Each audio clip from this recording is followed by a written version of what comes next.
Hey, this is Glenn. Welcome to another episode of Difficult Questions. This one, when is it okay to kill? So, we've had some international conflicts recently, and it got me thinking because the international community always condemns fighting, and yet different regions, countries, areas do it all the time. And my shiny nihilism, I always say life is important until it's not. And really, that's a way that we as human beings come up with justification to make killing okay. So I want to explore, when is killing okay? My own answer is it's not okay. However, it happens. And people will come up with reasons for why it has to happen, even people on your own side. And we will justify it and we will accept it. I was listening to a Vietnam vet talk about killing Vietnamese. And he said after a while, it actually felt good. It felt like sex, which really threw people off. And he said, and the interviewer said, could I feel like that? And he said, yeah, you just have to do it. Because some people, I think, are absolutely horrified by killing, but some people figure out a way to justify it in their head. And I think it's innate in our human conflict being that we have to come up with ways to live after we have ended life. And I just want to explore how we can deal with that. Because what happens is people get killed and then people get angry and people want justice, and then more people get killed and people get angry and people want justice. And I think it's easy for people outside of that conflict to say, why can't we just all get along?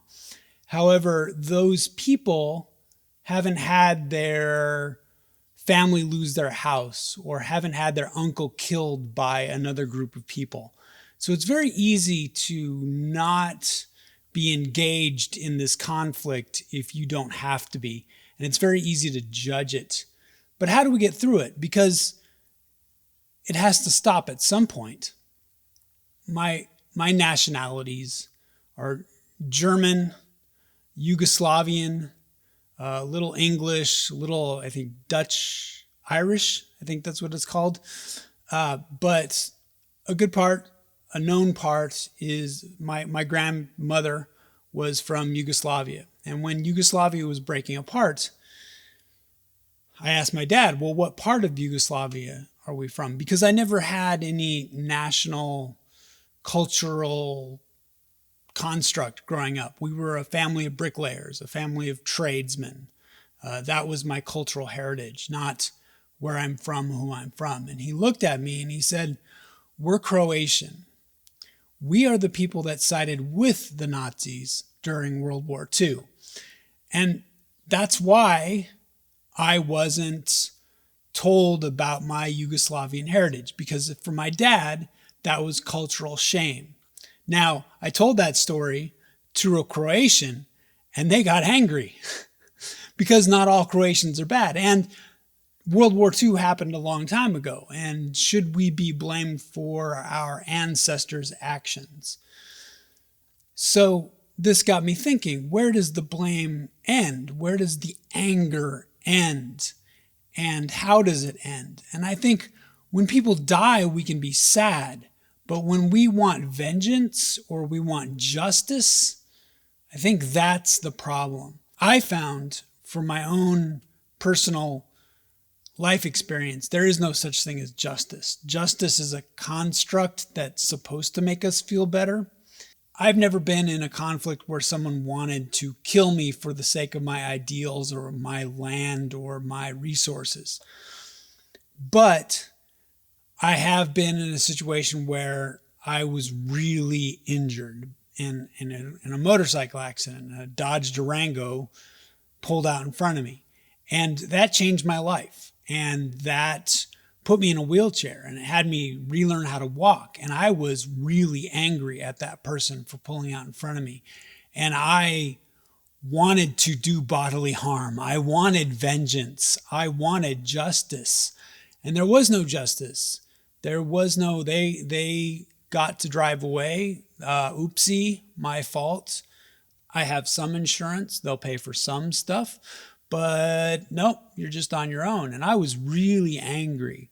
There was no justice for me. And that was a weight around my neck for many years, especially as I was relearning how to walk.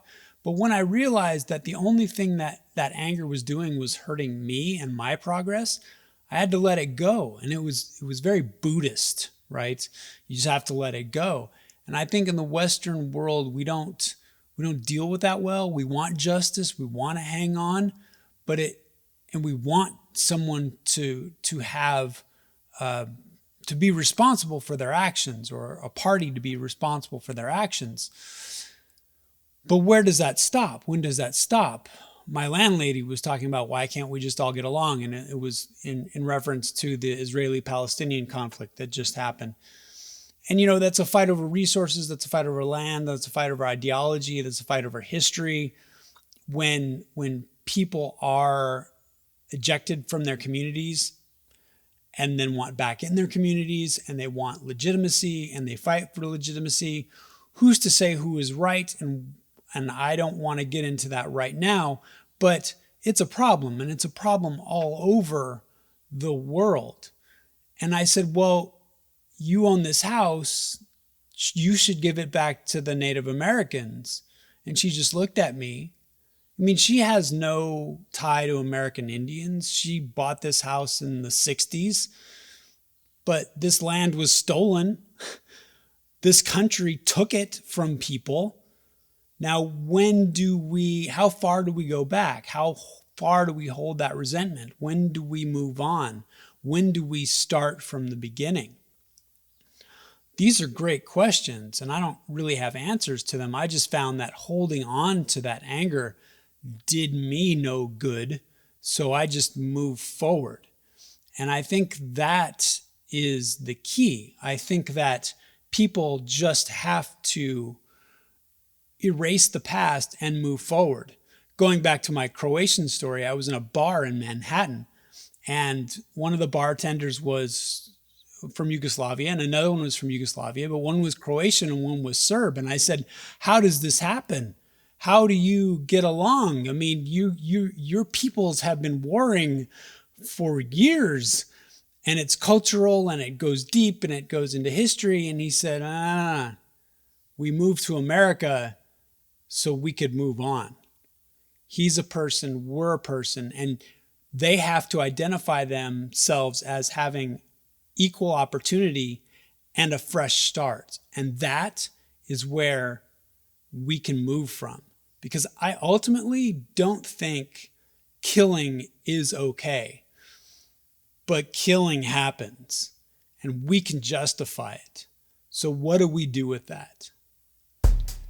I'd like to hear what you have to think about this.